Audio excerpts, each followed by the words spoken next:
Artificial intelligence is transforming the way organisations operate, from optimising workflows to enhancing customer engagement and strategic decision making across all industries, really. Joining us today is Lauren Hawker-Zafer from Squiro. It's good to have you with us. What key business challenges is AI actually helping to solve right now? What are you and your team witnessing? So first of all, it's lovely to be here this morning. I'm Lauren Hawker-Zafer, as Mike's introduced, from Squiro. I'm the Chief Operating Officer. I'd say that there's a multitude of complexities that AI is actually trying to solve at the moment, Mike. I think that AI plays a pivotal role at the moment, really, to help businesses navigate the complexity, the complex ecosystems that businesses are confronting. AI is being used, obviously, to enhance efficiency. We've heard this a lot in the mainstream media. It's really unlocking a lot of opportunity, growth opportunities in particular for businesses. And I think that one of the key things that's really enabling a lot of smarter decision making, namely ensuring that there is this adjustment of data into foresight rather than hindsight. We're used to working with historical data, but now AI is really intensifying and making sure that we can work with foresight. AI nowadays is not just an advantage, It is something that is really essential for resilience and innovation.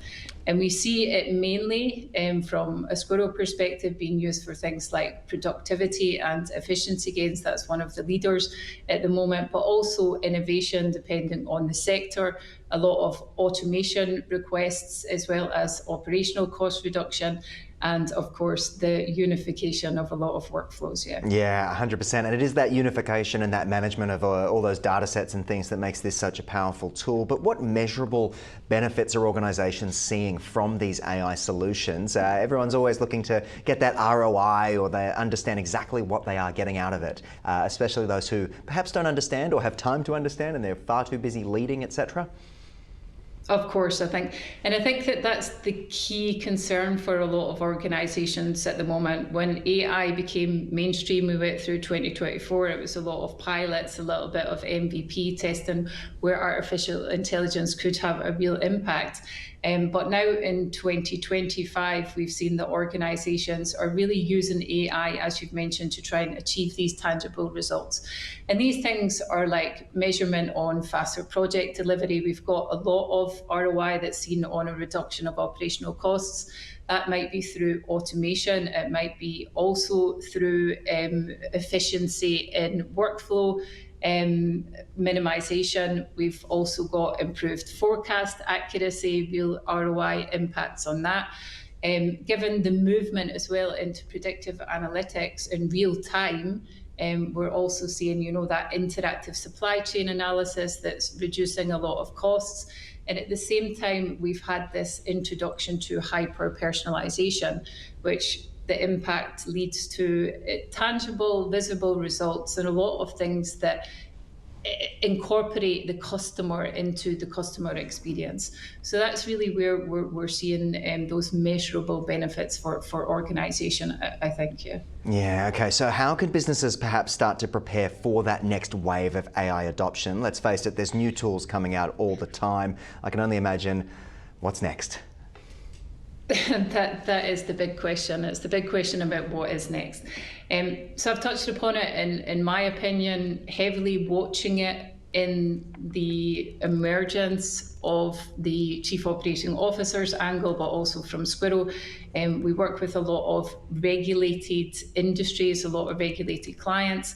So we're really interested in seeing the development, as I've mentioned, of this real-time predictive analytics, the deeper integration of AI into organizational ecosystems. And I think as well, like a lot of organizations are looking to focus on responsible AI. Now, countries are taking a different approach. We've seen that in America have now got a different AI action plan. So there's a little bit more try quick, fail fast, whereas the EU are taking a little bit of a more regulated, slower approach. So responsible AI is definitely going to be in the forefront. Now, to answer your question, I think that it's essential that each individual, the organisations, are familiarising themselves with the developments that are happening at lightning speed.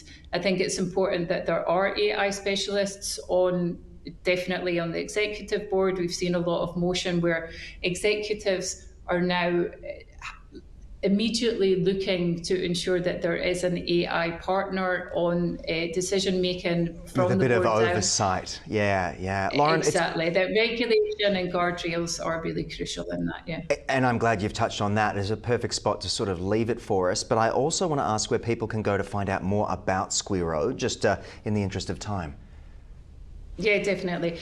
So they can access Squirro on squirro.com. We've also got an award-winning podcast, which is Redefining AI. It's in its 4th season. There's a lot of accessible episodes that you can start to educate yourself on the development of AI. But visit us there and learn about how we're making sure that there is that approach to secure, private and scalable AI in organisations.